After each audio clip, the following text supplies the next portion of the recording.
चलिए आइए कुछ नया सीखते हैं, कुछ नया पढ़ते हैं। प्यारे बच्चों, कुछ ही देर में आपको एक खुशखबरी सुनाने वाले हैं, लेकिन थोड़ा सा हिस्सा बचा है, पहले उसको खत्म करते हैं। राइट, लास्ट क्लास में आपको हम बता रहे थे methods to calculate atomic weight and molecular weight, है ना? तो उसी में कुछ एक छोटी छोटी बातें और बची है, सुन लीजिए। लिखना हो तो लिखिएगा, नहीं लिखना हो तो भी चलेगा। आपके मॉड्यूल में थ्योरी गिवन है, मैं कॉपी में बोल दूंगा, वहां से भी पढ़ सकते हैं। मैं क्या कहना चाहता हूं, आइए जरा। प्यारे बच्चों, आप सबका ध्यान चाहिए, बोर्ड पे आ जाइए। कल की क्लास में हमने बात करा एटॉमिक वेट, शुरू हो जाऊं बच्चों, और मॉलिक्यूलर वेट निकालने के क्या क्या तरीके हो सकते हैं। तरीके तो बहुत सारे पॉसिबल हो सकते हैं, लेकिन हम अपने सिलेबस को ध्यान में रखते हुए कम से कम इतना जरूर जाने। इसी में आज से कई साल पहले जब केमिस्ट्री बन रही थी, लोग केमिस्ट्री को समझ रहे थे, तो ये अक्सर सवाल लोगों के मन में आता था, अगर आज कोई कंपाउंड बना है तो वो क्यों बना है? क्यों हाइड्रोजन ऑक्सीजन मिलके H2O बनता है? क्यों कार्बन ऑक्सीजन मिलके CO या CO2 बनता है? ये फॉर्मेशन क्यों होता है? क्यों रिएक्शन होती है? ये बहुत पुरानी बातें हैं, लेकिन एज पर सिलेबस वो भी आपके सिलेबस में गिवन है। इसे हम कई बार नहीं भी पढ़ाते हैं, कहते हुए कि आउटडेटेड बातें हैं, बहुत पुरानी बातें, अब तो ग्राम इक्विवेलेंट का जमाना है। जब हम ग्राम इक्विवेलेंट की बातें कर रहे हैं तो इतनी पुरानी बातों पे बात नहीं करते, लेकिन फिर भी कुछ एक चीजें आपको उसमें बतानी, एक बार सुन लीजिएगा। तो कॉपी में डाल लीजिएगा next heading, laws of chemical combination. Laws of chemical combination, laws of chemical combination. आज से कई साल पहले जब केमिस्ट्री बन रही थी, तो लोगों ने कैसे सोचा, कैसे जाना, किस प्रकार से कोई कंपाउंड बनता है। इसमें कुछ एक लॉज बहुत इंपॉर्टेंट है, जैसे law of multiple proportion, Avogadro law. बाकी सारे तो बेसिक बेसिक लॉ है, लेकिन फिर भी एक बार सबको सुनते चले। आज से कई साल पहले प्यारे बच्चों एक लॉ आया, मुझे आप सबका ध्यान चाहिए, जिसका नाम था law of conservation of mass. क्या नाम था? आप सब बचपन से ये सुनते आ रहे हैं और बचपन से पढ़ते आ रहे हैं, लेकिन मुझे जो बताना है आप सबका ध्यान चाहिए। Law of conservation of mass जो ये कहता है कि जितना मास रिएक्टेंट का होगा, जितना मास रिएक्शन होने के बाद ठीक वही मास प्रोडक्ट का होगा, ऐसा कहने वाला कौन सा लॉ था? Law of conservation of mass. बड़ी बात ये नहीं थी बच्चों, बड़ी बात ये थी, जब ये कहा गया कि जितना रिएक्टेंट का मास होगा उतना ही प्रोडक्ट का मास होगा। मतलब अगर आप 100 ग्राम कैल्शियम कार्बोनेट लेते हो और रिएक्शन कंप्लीट हो जाएगी, तो जो जो बनना है बनने दो, मगर टोटल कितना ग्राम होगा? 100 ग्राम। और ऐसा आपने देखा था, अगर कैल्शियम कार्बोनेट से कैल्शियम ऑक्साइड और CO2 गैस बनाते हो, तो 1 मोल कैल्शियम कार्बोनेट 1 मोल कैल्शियम ऑक्साइड और 1 मोल CO2 गैस बनाएगा, मतलब कुल 2 मोल प्रोडक्ट बनाएगा। लेकिन जब वेट देखोगे तो 56 और 44 100 ग्राम ही आएगा। 1 मोल से 2 मोल बन सकता है, लेकिन अगर 100 ग्राम सब्सटेंस लोगे तो प्रोडक्ट 100 ग्राम ही बनने वाला है। इस पे बहुत प्यारे सवाल फ्रेम हो सकते हैं, लेकिन इसका कहने का मतलब क्या था? एक बड़ा प्यारा सवाल आता है कि आप सबको बैलेंसिंग सिखाई जाती है, बोलो हाँ या ना? ये जो बैलेंसिंग का कंसेप्ट आया, ये जो बैलेंसिंग का कंसेप्ट आया, इसका जन्म कहां से हुआ? तो याद रखिएगा, the concept of balancing was given by law of conservation of mass. मतलब हम जब बैलेंसिंग करते हैं तो जितने एटम लेफ्ट हैंड साइड में उतने एटम राइट हैंड साइड में, ये जो कहते हैं, इसका नियम आया कहां से? Law of conservation. मुझे ये नहीं बताना था ये लॉ क्या है, आप सब बचपन से इतना तो जानते हैं, मुझे बस ये बताना था बैलेंसिंग का नियम आया कहां से? Law of conservation of mass. चलेगा, लिखते चलिएगा, सुनते चलिएगा, 10 मिनट का टॉपिक है। तो law of conservation of mass ने हमें बैलेंसिंग करना सिखाया। ये सवाल अक्सर आता है, the concept of balancing was given by, तो कंफ्यूजन होता है, याद रखिएगा, law of conservation of mass. इसी के साथ एक दूसरा लॉ आया, वो जो लॉ था प्यारे बच्चों, उसका नाम था लॉ ऑफ कांस्टेंट प्रोपोर्शन या लॉ ऑफ डेफिनेट प्रोपोर्शन। ये लॉ क्या कहता है? सुनते चलिए, साथ में लिखते चलिए, ये सब आपके मॉड्यूल लिखा है, बहुत लिखने की आवश्यकता नहीं है। कॉपी में इसलिए लिखा रहा हूं ताकि जब आप नोट्स के पन्ने पलटेंगे तो आपको याद रहे, सर ने ये भी क्लास में डिस्कस किया था, एक बार नीट के पहले पढ़ के जाना है। कॉपी में नहीं होता तो लगता है सर ने बताया नहीं था, छोड़ देते हैं। कॉपी में हेडिंग डली होती है कम से कम, तो याद आता है ये भी एक बार पढ़ के जाना है। इसी कारण से कॉपी में लिखवा रहा हूं, चलेगा? लिखिएगा next heading, law of definite proportion. ये लॉ क्या कहता है?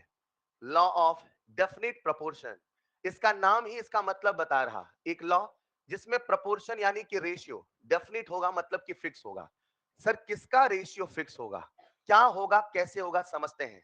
ये लॉ कहता है दुनिया में अगर कोई भी कंपाउंड लो, कोई भी कंपाउंड, लेट्स इमेजिन मैंने पानी की बात करी, किसकी बात करी?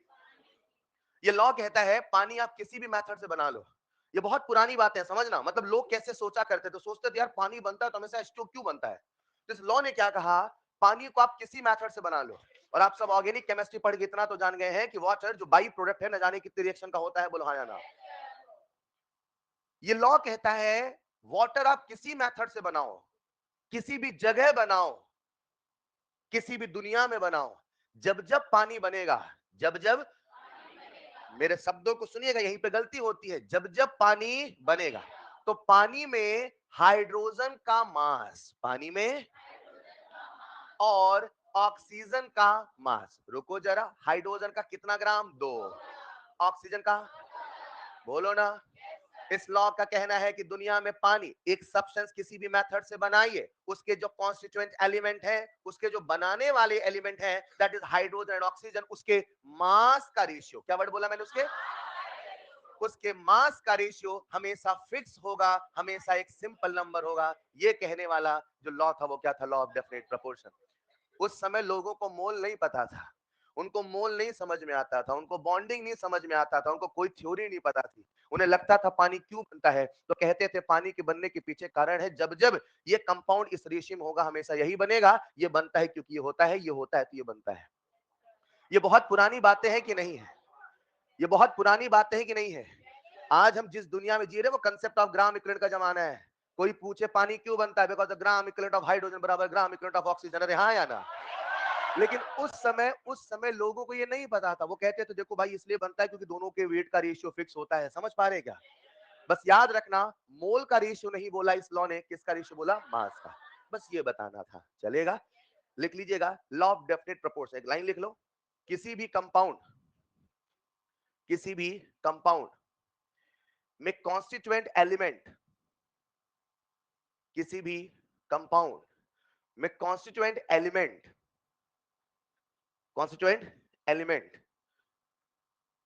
के मास का रेशियो, फिक्स होता है।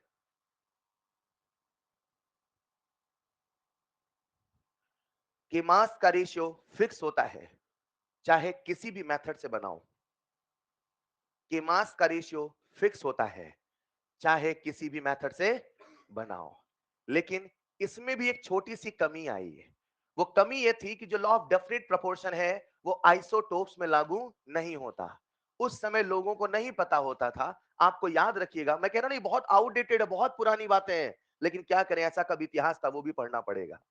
लिख लीजिएगा, this law is not valid for isotopes. This law is not valid for isotopes. आप सब आइसोटोप्स तो समझते हैं ना? अगर नहीं समझते तो कोई दिक्कत नहीं, अभी याद रखे रहो, जब समय आएगा आपको समझाया जाएगा। This law is not valid for isotopes. आप ऐसा समझ सकते हैं, मैं आपको वो छोटी छोटी बातें बता रहा हूं जो आपको ध्यान रखना है लॉ में, बाकी सब तो बहुत कॉमन सेंस है। Next and the most important, लिख देना important, law of multiple proportion. जैसे बोलूं वैसे सुनिएगा, ध्यान से सुनिएगा। Law of multiple proportion. एक तीसरा लॉ आया जो कहता था कि प्रपोर्शन तो होता है, रेशियो तो होता है, मगर मल्टीपल जगहों पे होता है। सर किसका रेशियो होता है, कैसे होता है? आ जाओ समझाता हूं। ये लॉ कहता है, जरा सुनिएगा, दो एलिमेंट, क्या कहता है? शर्त नंबर एक, कितने एलिमेंट? कितने एलिमेंट? मतलब दो अलग अलग एलिमेंट चलेंगे, लेकिन दो से ज्यादा एलिमेंट चलने वाले। ये लॉ कहता है जब दो एलिमेंट आपस में कंबाइन होके, आपस में दो या दो से ज्यादा कंपाउंड बनाता है, दो या दो से, जैसे कार्बन और ऑक्सीजन के दो कंपाउंड का नाम बता सकते हो? Carbon monoxide and carbon dioxide. कितने एलिमेंट है? एक है, एक है। जब दो या दो से ज्यादा एलिमेंट कंबाइन होके दो या दो से ज्यादा कंपाउंड बनाते हैं, कंबाइन होके दो या दो से ज्यादा, तो ये लॉ कहता है, आइए समझते हैं, इमेजिन करते हैं, सबसे फेमस एग्जांपल मैंने आपके सामने हाइड्रोजन और ऑक्सीजन का लिया। किसका लिया? अब हाइड्रोजन ऑक्सीजन के जितने भी कंपाउंड बनाने हैं बना लो, जितने भी बनाने हैं बना लो। वो कहता है लॉ, जरा सुनिएगा, जब भी ये बनेगा, जब भी ये, तो एक कंपाउंड मैं आप सबके सामने लिखता हूं, H2O लिख दूं? अरे लिख दूं क्या? अब न जाने क्या क्या कंपाउंड हो सकते हैं, मगर उसका कहना है, सुनो सुनो, जब दो एलिमेंट कंबाइन होंगे और दो से ज्यादा कंपाउंड बनाएंगे और किसी एक का मास फिक्स होना चाहिए, किसी एक का मास, किसी एक का मास, मैंने क्या बोला अभी समझाता हूं। आज यहां पे कितने हाइड्रोजन है? तो दो हाइड्रोजन मतलब कितने ग्राम? अब जो अगला कंपाउंड बनाना है उसमें भी दो हाइड्रोजन होने, मतलब दूसरा कंपाउंड बनेगा H2 ही बनेगा, कोई तीसरा बनेगा H2 ही बनेगा, कोई चौथा बनेगा H2 से ही बनेगा। अब ये लॉ कहता है जब दो एलिमेंट कंबाइन होते हैं, जब दो एलिमेंट और दो से ज्यादा कंपाउंड बनाते हैं, किसी एक का मास फिक्स किया जाता है और दूसरे के मास का रेशियो निकाला जाता है। सुनो सुनो, और दूसरे के मास का, हाइड्रोजन का मास फिक्स हुआ कितना ग्राम, कितना ग्राम। अब दूसरा एलिमेंट कौन है? कितने ऑक्सीजन, कितने ऑक्सीजन? जरा मुझे ऑक्सीजन का मास बताओ, कितना ग्राम, और वहां पे कितना ग्राम? जरा मुझे ऑक्सीजन के मास का रेशियो बता पाओगे? एक मिनट, मैंने हाइड्रोजन के मास का रेशियो निकाला कि ऑक्सीजन का? और ऑक्सीजन का मास का रेशियो तब निकाला जब किसी दूसरे के मास को फिक्स किया। पहले दूसरे के मास को फिक्स करो, चलेगा? नहीं चलेगा। मान लो एक कंपाउंड होता HO, कौन होता? और मुझे ये लॉ वेरीफाई करना होता तो मैं क्या करता, पहले इसको 2 से मल्टीप्लाई करता, पहले इसको, तो बनता H2O2। अब मैं ये लॉ लगा पाऊंगा, इज दिस क्लियर? पहले किसी एक का मास फिक्स करो, अब दूसरे के मास का रेशियो निकालो, निकाल लोगे? ऑक्सीजन का मास, ऑक्सीजन का मास 16 और 32 का रेशियो निकाल, 16 और 32 का रेशियो, ऐसा लिख दो, चलेगा? अब ये लॉ क्या कहता है सुनिएगा, दुनिया में जब भी कभी दो एलिमेंट कंबाइन होते हैं, जब भी कभी, और दो से ज्यादा कंपाउंड, तो किसी एक का मास फिक्स कर दिया जाए और किसी दूसरे के मास का रेशियो निकाला जाता है, वो हमेशा एक सिंपल होल नंबर रेशियो में आता है। यही है लॉ ऑफ मल्टीपल प्रोपोर्शन। एक बार फिर से, जब कोई दो एलिमेंट कंबाइन होते, दो से ज्यादा कंपाउंड बनाते, किसी एक का मास फिक्स कर दिया जाता और दूसरे के मास का रेशियो निकाला जाता, तो उसके मास का रेशियो हमेशा एक सिंपल होल नंबर आएगा। यही है law of multiple proportion. Is this clear? अगर समझ पाए तो सब लोग बोर्ड पे आओ। कार्बन ऑक्सीजन दो एलिमेंट है, मैंने एक कंपाउंड लिखा CO, क्या लिखा? तो क्या मैं अगला कंपाउंड C2O2 लिख पाऊंगा? अब कार्बन कितना हो गया? 2। मुझे किसी एक का मास फिक्स करना, चाहे ऑक्सीजन का मास फिक्स करो चाहे, मगर किसी एक का मास फिक्स करना, तो मेरे दिमाग में दूसरा कंपाउंड आया, मैंने लिखा CO, मैंने लिखा CO2, चलेगा? आपसे सवाल पूछता हूं, क्या यहाँ पे law of multiple proportion follow हो रहा है? ऐसे नहीं, दो एलिमेंट कंबाइन होकर दो से ज्यादा कंपाउंड बनाते हैं, किसी एक का मास फिक्स किया जाता है और दूसरे के मास का रेशियो निकाला जाता, वो हमेशा एक सिंपल होल नंबर में आता। एटम का रेशियो की मास का रेशियो, मास का रेशियो। यही है लॉ ऑफ मल्टीपल प्रोपोर्शन। क्या आप सबका ध्यान बोर्ड पे है? मैंने आपके सामने दो कंपाउंड लिए, नाइट्रोजन एंड ऑक्सीजन, चलेगा? चलेगा। एक कंपाउंड मैंने आपके सामने लिखा N2O, चलेगा? एक कंपाउंड लिख दो N2O2, चलेगा? एक लिख दो N2O3, चलेगा? एक लिख दो N2O4, चलेगा? एक लिख दो N2O5, चलेगा? पहला सवाल, कितने एलिमेंट है? कितने एलिमेंट है? एलिमेंट समझते हो ना? कितने एलिमेंट है? कंपाउंड कितने? चलेगा? किसी भी दो एलिमेंट से बनने वाले कंपाउंड में जब किसी एक का मास फिक्स किया जाता है, क्या नाइट्रोजन का मास फिक्स है? अब दूसरे का मास का रेशियो निकाल लें। ऑक्सीजन कितना ग्राम? चलेगा? अब रेशियो किसका निकालू? ऑक्सीजन के मास का। ऑक्सीजन के 1:2:3:4:5। क्या एक सिंपल होल नंबर आया? क्या law of multiple proportion valid है? एक minute, law of multiple proportion तभी वैलिड होगा जब दो एलिमेंट होने चाहिए, अलग अलग कंपाउंड में किसी एक का मास फिक्स होना चाहिए, और जब मास का रेशियो निकालोगे वो एक सिंपल होल नंबर आएगा। एटम का रेशियो नहीं, मोल का रेशियो नहीं, मास का रेशियो। उस समय लोगों को मोल पता ही नहीं था, मास ही बातें करते थे। हम तो आज समझते ना मोल क्या चीज है, तभी तो मैंने कहा था बहुत आउटडेटेड है, मगर आपके सिलेबस में साफ साफ शब्दों में लिखा है। वो चाहता है कि आप पढ़ो अकबर बीरबल की कहानी, तो हम क्या करें? पढ़ेंगे? लिखिए जरा, लिखो लिखो जल्दी से, लॉ ऑफ मल्टीपल प्रोपोर्शन लिख लो। दो एलिमेंट, लिखते चलो, दो एलिमेंट कंबाइन होकर, इंग्लिश में लिखवाऊं क्या? मई में दिक्कत आएगी, लिखो दो एलिमेंट कंबाइन होकर, टू और मोर देन टू कंपाउंड बनाते हैं।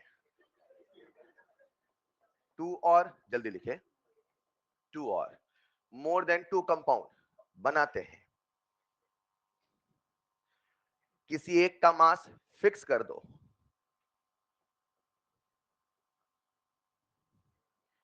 और दूसरे एलिमेंट के मास का रेशियो और दूसरे एलिमेंट के मास का रेशियो दूसरे एलिमेंट के मास का ratio always simple whole number आएगा। दूसरे एलिमेंट के मास का रेशियो सिंपल होल नंबर आएगा। चलेगा? ये कुछ छोटे छोटे पॉइंट हैं जो उस लॉ के लिए हमें पता होने चाहिए। एक एग्जांपल लिख लीजिएगा और फिर एक दो सवाल कर लेते हैं। ठीक, सवाल कैसे बनते हैं बताता हूं।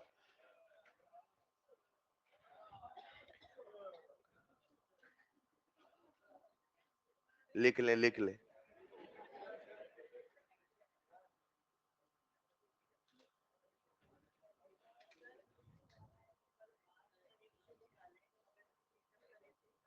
एक बच्चा मुझसे कहता है, सर आप मास का रेशियो निकाल रहे हो, मेरा मन एटम का रेशियो निकालने कर रहा है। बेटा ये बताओ, आप थे क्या उस समय जब ये लॉ बन रहा था?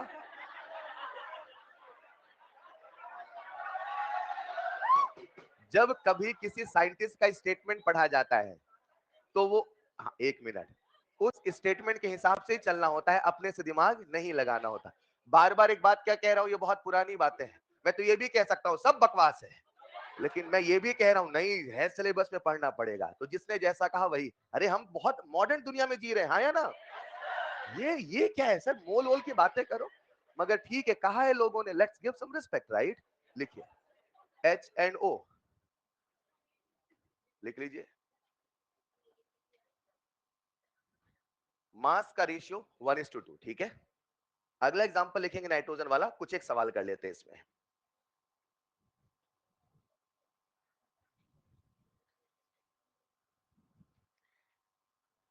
आपको ये सोचना चाहिए, वाह यार उस जमाने में कितना लोग सोचा करते थे, उनमें कमियां मत ढूंढिए, है ना? लिख लिया होगा, तारीफ करिए, इतना तो सोचा था। सबने लिख लिया होगा। तो कुछ इस प्रकार से लॉ ऑफ मल्टीपल प्रोपोर्शन। अभी एक सवाल करते हैं, उसके पहले एक ये वाला एग्जांपल लिख लेना। तो मैंने बस बेसिक बातें बताई कि लॉ ऑफ मल्टीपल प्रोपोर्शन जब भी लगाना, बस याद रखना दो एलिमेंट और उसमें से किसी एक का मास फिक्स होना चाहिए। कुछ एक सवालों के माध्यम से इसे सीखते हैं।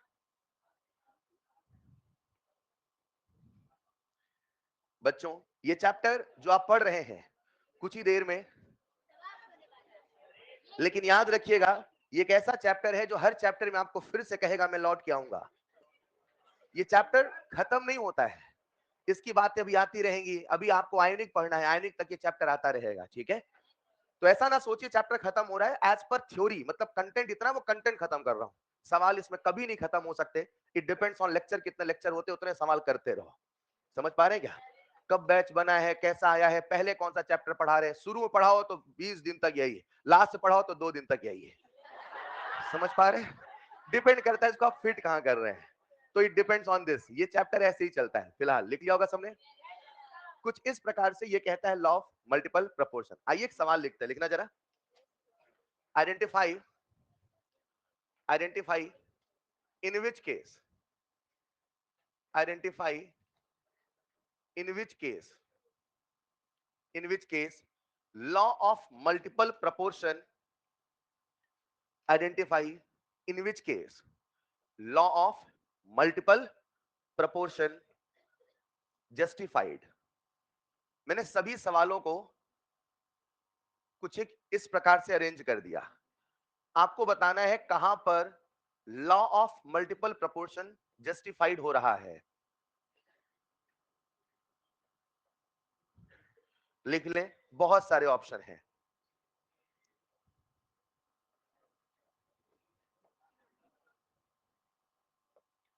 जो भी हो उन ऑप्शंस में टिक लगाइएगा और आगे बढ़िएगा। सवाल कह रहा है कहां पर law of multiple proportion satisfied हो रहा है।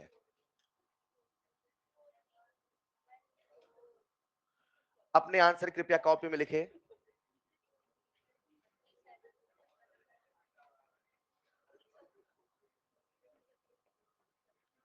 आपको बताना है कहां पर law of multiple proportion justified हो रहा है।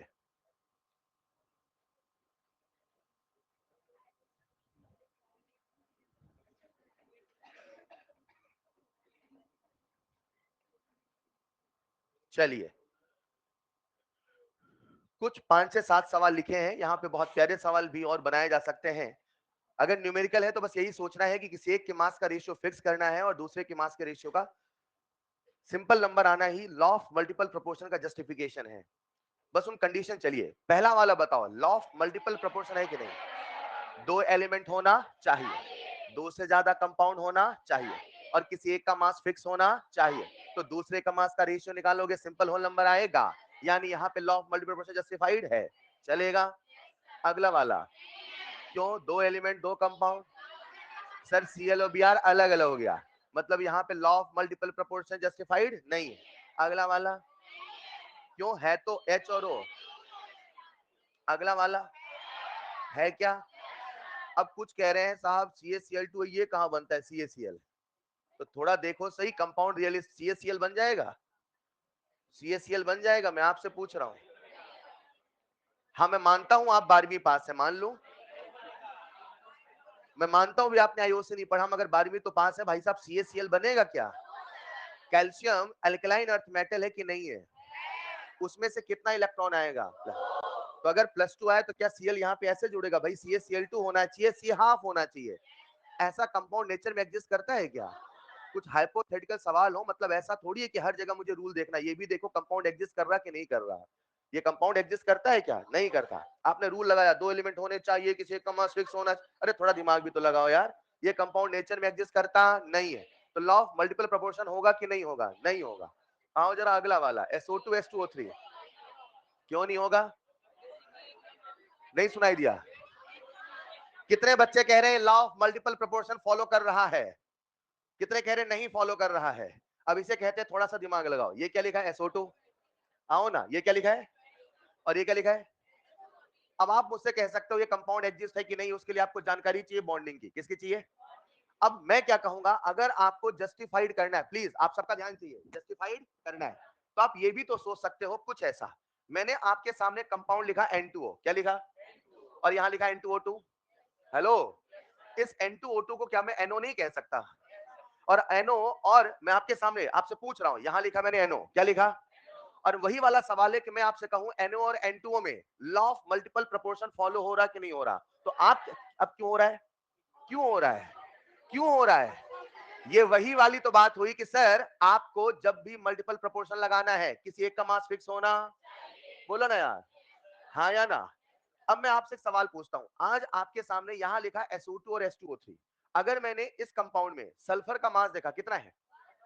32, और यहाँ पे, हाँ या ना?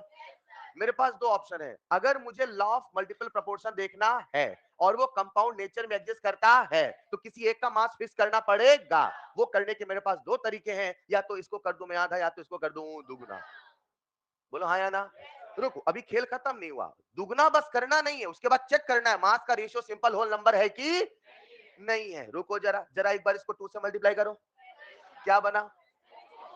H2O4 चलेगा। अब बताओ कितने सल्फर हो गए? कितने हैं? रेशियो देखना है अपने को, मल्टीप्लाई किया बाद में रेशियो तो सेम ही आ जाएगा। आ जाओ देखते हैं कितने सल्फर हुए। 2 ग्राम, बोलो कितने ग्राम? 64 चलेगा। सल्फर, क्या सल्फर का मास फिक्स है? दो एलिमेंट से बनने वाले दो से ज्यादा कंपाउंड में जब किसी एक के मास को फिक्स किया जाता है और दूसरे के मास का रेशियो निकाला जाता है, यही है कि नहीं है? अब मैं किसका रेशियो निकालूं? ऑक्सीजन का। आ जाओ निकालता हूं, सब बच्चे सुन रहे हो ना? कितने ऑक्सीजन है? 4। 4 ऑक्सीजन का मास लिख दो 64 चलेगा। कितने ऑक्सीजन? 48 चलेगा। अब चेक करो ये सिंपल होल नंबर है कि नहीं है। अगर सिंपल होल नंबर नहीं होता तो कहते लॉ ऑफ मल्टीप्लिकेशन वैलिड नहीं है। 16 चौको 16, हाँ या ना? 16 4 जा 16, क्या लिखो यहाँ पे 4:3। रुक जाओ, फिर से आप ट्रैप मत होना सर, मैं तो एटम का नंबर बताऊंगा।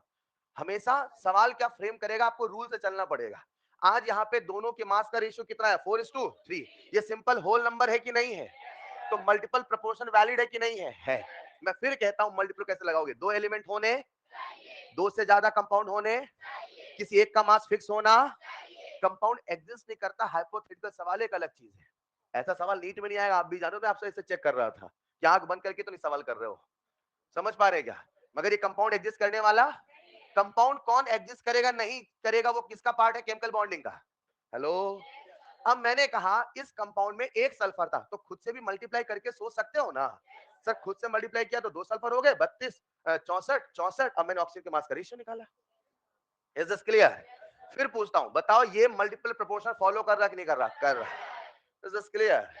तो आंसर है हाँ, कर रहा है। अगला वाला, इसमें तो आपको मैंने खेल आसान कर दिया। कितने सल्फर? एक। कितने सल्फर? एक। तो 32 32 कितना हुआ यहाँ पे? 32 48। हेलो, सल्फर का मास फिक्स है कि नहीं है? ऑक्सीजन का मास का रेशियो निकालो, 32 48, 2:3। चलेगा? क्या ये मल्टीपल प्रोपोर्शन फॉलो कर रहा है? कर रहा है। अगला वाला कहीं से नहीं फॉलो कर रहा है। Is this clear? शानदार। एक आखिरी लॉ लिख ले, ये स्टेटमेंट याद होने चाहिए आपको। कितने लॉ हो गए बोलो जल्दी से? Number 1, law of conservation of mass. Balancing का कंसेप्ट कहां से आया? लॉ ऑफ डेफिनिट प्रोपोर्शन में मोल का रेशियो निकालते कि मास का? मास का। लॉ ऑफ मल्टीपल प्रोपोर्शन में मोल का रेशियो मास का? मास का। किस एलिमेंट का? दूसरे एलिमेंट का जिसका फिक्स रेशियो मास का नहीं है। हेलो, मास का फिक्स रेशियो, उसका रेशियो नहीं, दूसरे का। चलेगा? लिखना जरा next point, Avogadro law. Next point, Avogadro law. सब लोग बोर्ड पे आ जाइए। एक कॉमन सेंस का सवाल पूछता, पूछ लूं? आ जाओ। दुनिया के किसी भी गैस के एक मोल का वॉल्यूम बोलो। 22.4 लीटर एट एसटीपी। और अब मुझे बोलने देना, ठीक? इमेजिन करते हैं CO2 गैस है। कौन सी गैस है? एसटीपी एनटीपी हमेशा है ना। अगर CO2 गैस है, अगर, और उसका एक मोल लोगे तो वॉल्यूम कितना होगा? 22.4 लीटर। अब ऐसे मैं कह रहा हूं, आ जाओ। मेरे पास यहाँ पे दो बर्तन है, एक ये वाला बर्तन रहा, एक ये वाला बर्तन रहा। अरे मान लो यहाँ पे कंडीशन है एचटीपी, कौन सी है? और यहाँ पे भी कंडीशन है, मतलब वही टेम्परेचर वही pressure. Now the best part is वही वॉल्यूम, वही, मतलब सिंपल सी बात है, प्रेशर भी सेम है, टेम्परेचर भी सेम है, वॉल्यूम भी सेम है।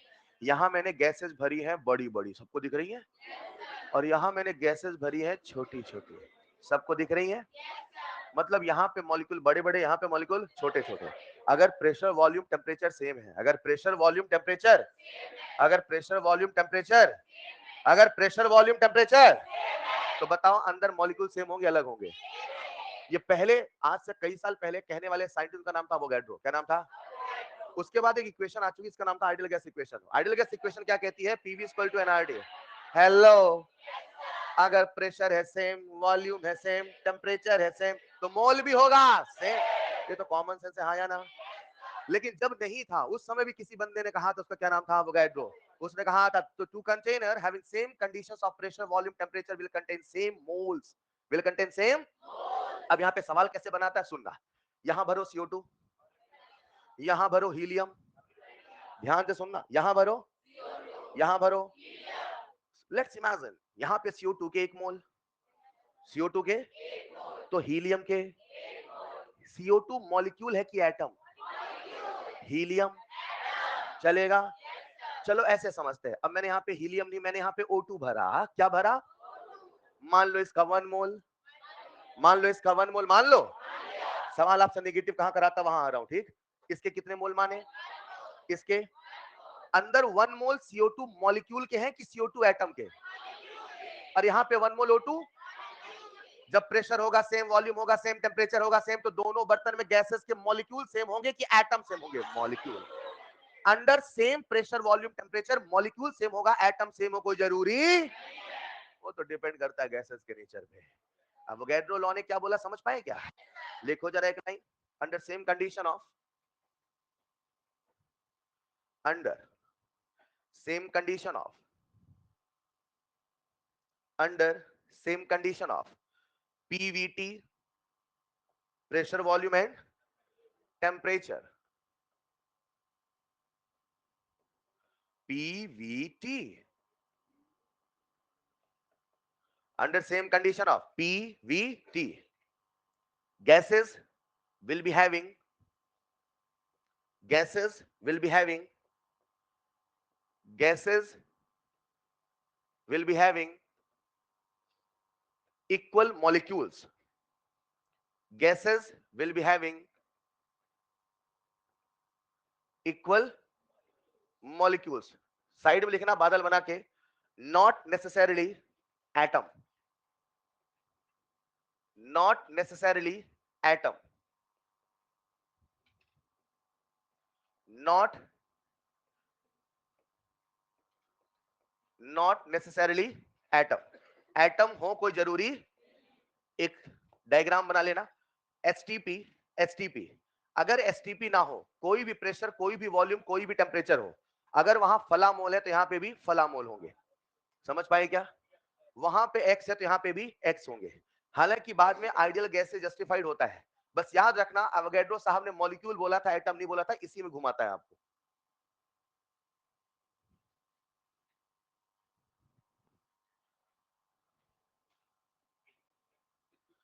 दोनों बर्तन में number of moles of molecule same होंगे कि अलग? सेम। लिख लीजिएगा, number of moles of molecules will be same. कोई दिक्कत? हमने पढ़ा law of conservation of mass, law of definite proportion, law of multiple proportion and Avogadro law. किसने क्या कहा याद रहेगा? आपके मोल कंसेप्ट के मॉड्यूल का सवाल नंबर 1 एक्सरसाइज 1 का मोल कंसेप्ट, एक्सरसाइज 1 सवाल नंबर 1 इसी पे बेस्ड है। जब उन्होंने एटम का रेशियो पूछा है, उस समय लॉ नहीं बोला, तो सवाल तो है ही अपने आप में, मगर जब लॉ बोले तो लॉ भी पता होना चाहिए। वही वाली बात है, कॉलरॉस लॉ का स्टेटमेंट आया था, क्या पता जब उन्होंने कहा है लॉ ऑफ केमिकल कॉम्बिनेशन, तो किसी साइंटिस्ट का स्टेटमेंट आ जाए, तो अपने को एज इट इज वो स्टेटमेंट याद रखना पड़ेगा। चलेगा? अरे चलेगा, चलेगा। प्यारे बच्चों, यहीं पे ढेर सारे आपको सवाल देखने को मिलेंगे। यहीं पे एक लॉ और आया था, लॉ था Gay Lussac law of gaseous volume. लिख देंगे, Gay Lussac law of gaseous volume, जल्दी लिखें, Gay Lussac law of gaseous volume. American नाम है, इसे कई बार हम लोग गाई लुजैक्स बोलते हैं, ठीक है? ये लॉ क्या कहता है, आ जाओ, सबका ध्यान बोर्ड पे चाहिए। ये लॉ कहता है जब भी कभी गैसियस रिएक्शंस होती हैं, कैसी रिएक्शन? जब भी कभी गैसियस रिएक्शन होती है, कैसी रिएक्शन? गैसियस। याद रखिएगा ये लॉ केवल केवल किसके लिए वैलिड है? गैसियस। ये लॉ कहता है कि जब भी गैसेस रिएक्शन होती हैं, तो चाहे रिएक्टेंट हो चाहे प्रोडक्ट हो, जो भी गैसेस के वॉल्यूम का रेशियो है, किसका रेशियो? गैसेस के वॉल्यूम का रेशियो, गैसेस के वॉल्यूम का रेशियो। एक मिनट, थोड़ा पल भर की लॉ छोड़ दो, आप मुझे बताओ, जब ये रिएक्शन होगी तो इसका 1 मोल जाएगा, तो इसका इसका 1 लीटर जाएगा, तो ये आपको सिखाया कि नहीं सिखाया? लेकिन ये पहली बार किसी ने एक्सपेरिमेंट करके साबित किया था, वो लॉ ये है।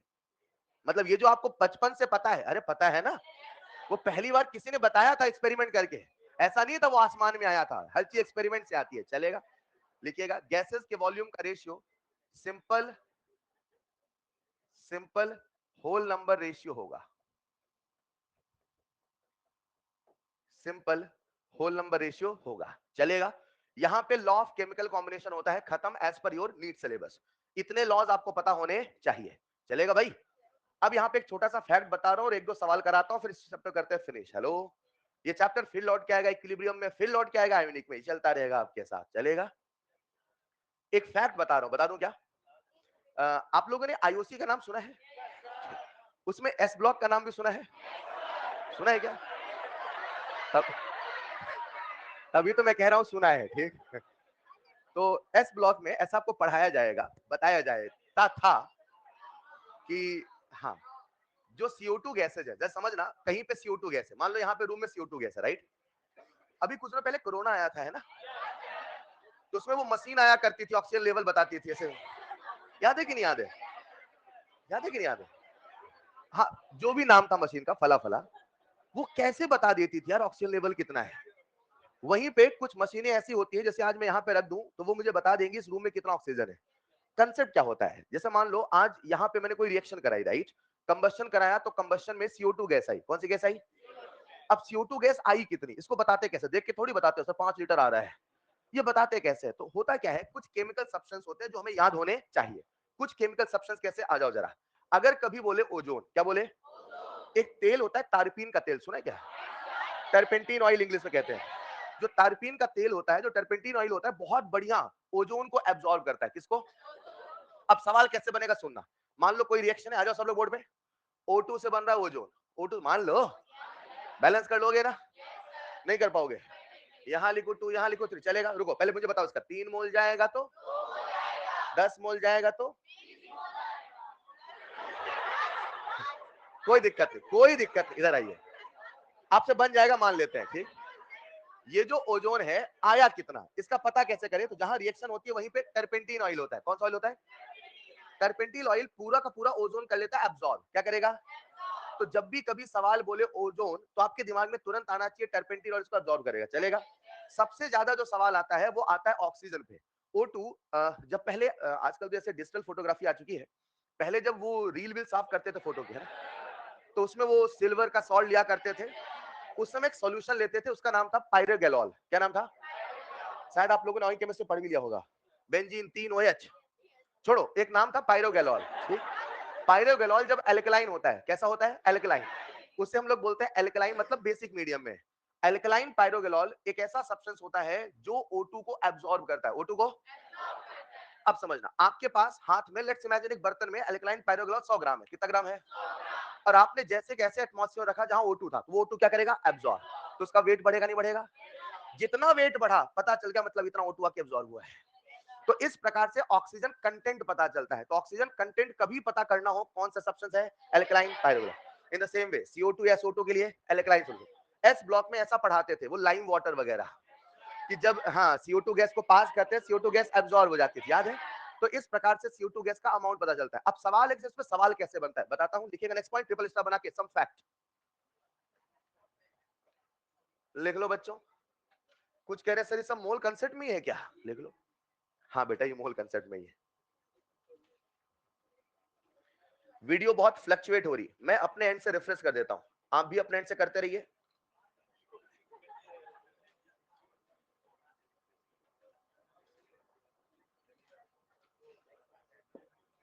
आप पढ़ रहे हैं some basic concept of chemistry. वो सफर जो 8 लेक्चर पहले शुरू हुआ था, बस कुछ ही देर में थमने वाला है, और आगाज होने वाला है कुछ ऐसे नए लम्हे का जब सब कुछ थम सा जाएगा। अचानक से आपकी दुनिया जहां है वहीं थम जाएगी। यही चाहते हैं आप? लिख लेना जरा। Cl2 गैस कहां एब्जॉर्ब होगा? वाटर में। एक बड़ा प्यारा सवाल जेई मेन का है, वो ले रहा हूं मैं यहाँ पे। सवाल कैसे बनते हैं बता रहा हूं, ठीक। बोलो सवाल।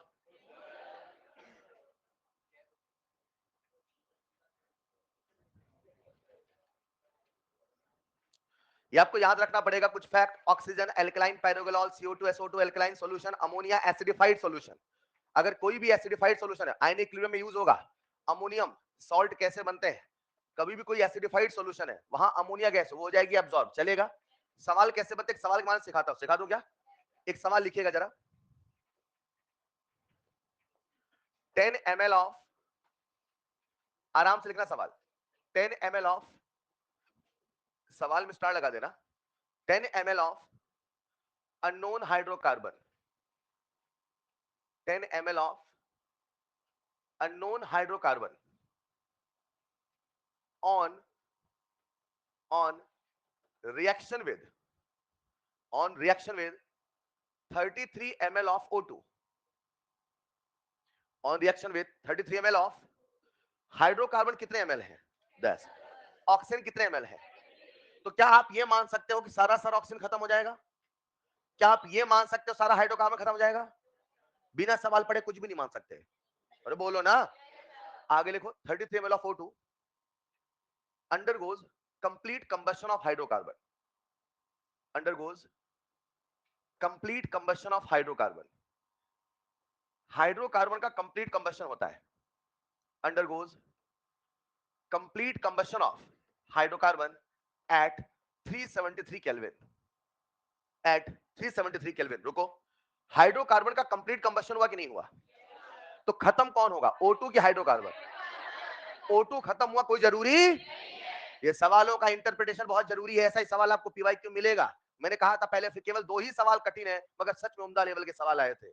अगर उस लेवल का पेपर फिर से बना भाई साहब तो मजा आ जाएगा। अपने को तैयार होना पड़ेगा, समझ पा रहे हैं क्या? आपको ही मजा आएगा। उसने कहा 373 केल्विन, कितना टेम्परेचर है? 373। अब बताओ O2 खत्म हुआ कि नहीं हुआ? कोई जरूरी? सवाल पढ़ना पड़ेगा, लिखना if the produced gaseous mixture, if the produced gaseous mixture, if the produced gaseous mixture along with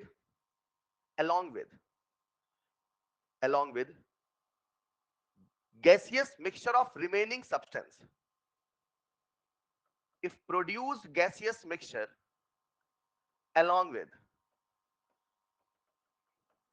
produced gaseous mixture along with remaining volume of, sorry, along with volume of gaseous volume of remaining substance, मतलब अगर कोई substance बचा है तो उसका volume. ठीक, मैं फिर से बोलता हूं, if produced gaseous mixture, मतलब जो gaseous mixture बना वो किसी भी हाइड्रोकार्बन का, सुने, किसी भी हाइड्रोकार्बन का जब कंबस्शन होगा तो कौन सी गैस बनेगी? CO2 and H2O। H2O gas बनेगा कि लिक्विड बनेगा? आपको कैसे पता गैस? टेम्परेचर अगर 373 से कम होता तो क्या मानते? लिक्विड। हाँ या ना? तो जो भी गैसियस मिक्सचर बना along with मतलब जो भी बचा, मुझे नहीं पता क्या बचा, क्या पता हाइड्रोकार्बन बचा, क्या पता O2 बचा, जो भी बचा उसके भी वॉल्यूम को along with वॉल्यूम ऑफ, क्या लिखा आपने? Remaining volume of, along with remaining substance, या लिख लें वॉल्यूम ऑफ रिमेनिंग सब्सटेंस। सुनो, मैं कह सकता हूं, एक मिनट रुको, along with gaseous mixture of, रुकेंगे, along with gaseous mixture, सुन ले, remaining substance, हेलो, इसका क्या मतलब समझा पहले बताओ? जो बचा है, अगर इसी का पर्यायवाची मैं आपसे कह दूं along with volume of remaining substance, का कोई दिक्कत है? बोलो ना, along with gaseous mixture of remaining substance passed through alkaline NaOH solution, passed through alkaline NaOH solution, passed through alkaline NaOH, रुक जाओ, किस किस मिक्सचर को कहां से पास किया? फील आ गया? then passed through alkaline NaOH solution, then total 8 ml, then total 8 ml, then total 8 ml gas obtained, then total 8 ml gas obtained। रुकना, कितना ml ऑक्सीजन था? 33 ml। अब जो भी प्रोडक्ट बना, जो भी, उसको आपने किससे पास किया? NaOH से। NaOH किसको अब्सॉर्ब करेगा? बाकी किसी को अब्सॉर्ब करने वाला? क्या ये समझ पा रहे हैं? देन 8 ml तक आ गया। देन कैलकुलेट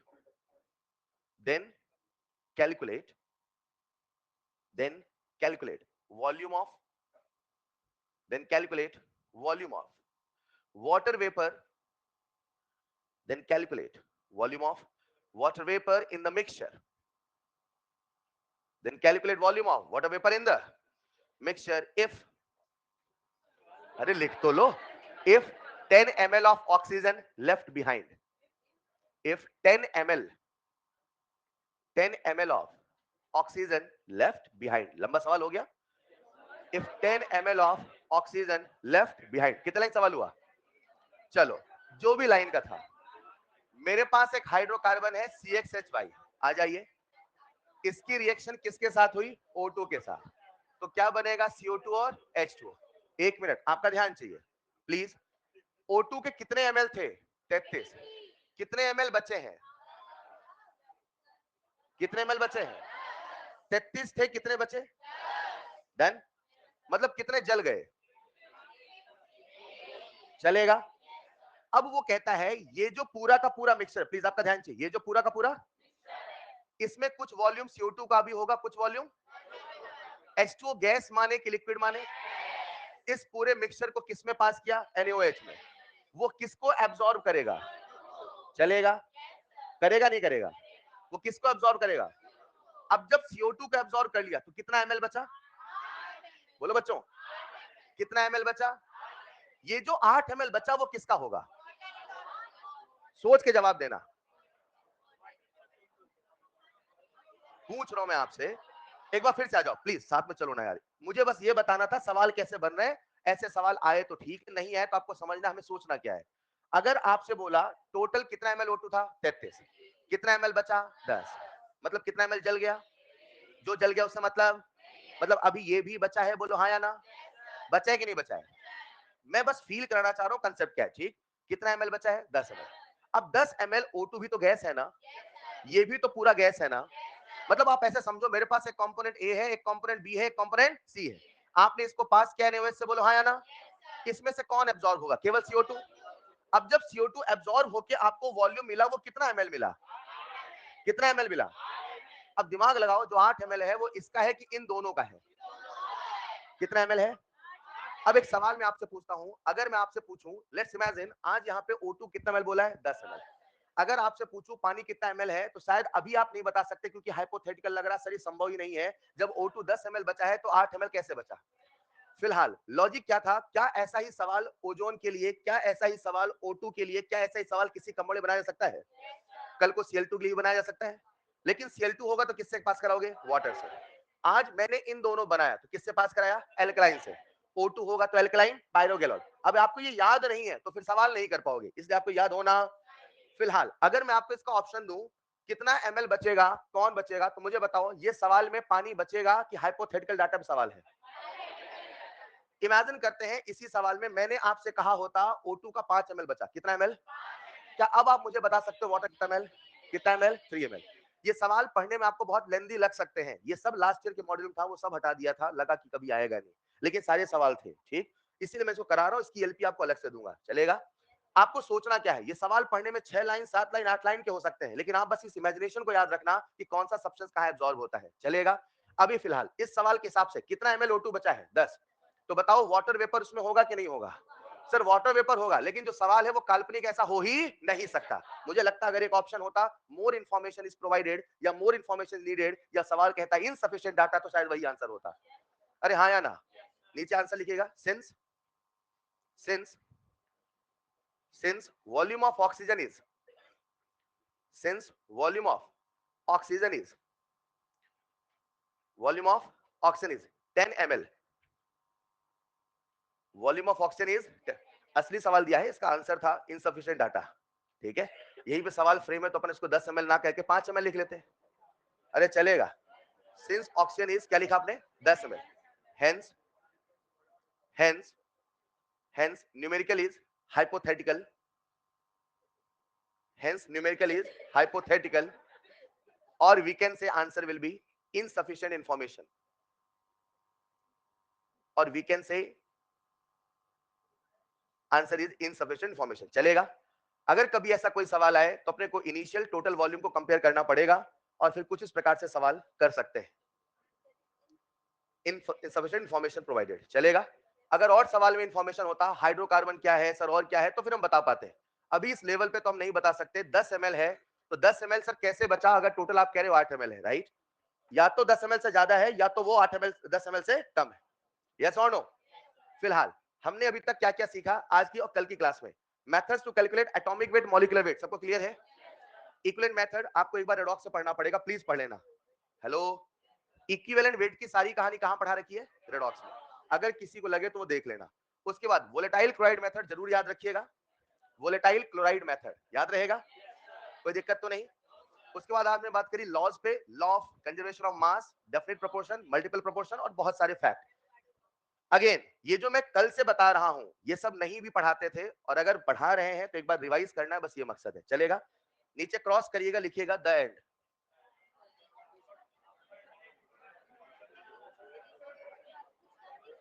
बता रहा हूं आपका यहां पे होमवर्क रहेगा, लिख लीजिएगा। नेक्स्ट क्लास का होमवर्क ईएलपी कंप्लीट। अभी एक ईएलपी आपको और मिलेगी, right? ELP complete, exercise 1 complete. कल एक्सरसाइज 1 का डिस्कशन रहेगा, कल एक्सरसाइज 1 का डिस्कशन रहेगा, तो मुझे किसी कीमत पे कल एक्सरसाइज 1 खत्म चाहिए। चलेगा? उसके बाद आपका होमवर्क रहेगा एक्सरसाइज 2 कंप्लीट। अभी एक्सरसाइज 3 मत करना, केवल एक्सरसाइज 1 और 2 खत्म करेंगे और ईएलपी खत्म करेंगे। कल डिस्कशन रहेगा एक्सरसाइज 1 का। चलेगा? नए पन्ने में सुनहरे अक्षरों से हेडिंग डालिएगा, next and the most important, chemical equilibrium है। Chemical equilibrium. कुछ बच्चे कह रहे सर आपने खुशखबरी तो बताई नहीं। यही हमारी खुशखबरी है और यही हमारी अगली खुशखबरी है। कोई खत्म होता है तो हम खुश होते हैं, कोई शुरू होता है तो हम खुश होते हैं। नहीं समझ पाए? एक चैप्टर खत्म, अगला चैप्टर शुरू, यही तो खुशखबरी है। और क्या खुशखबरी है? आपको क्या लगा और क्या खुशखबरी सुनाएंगे?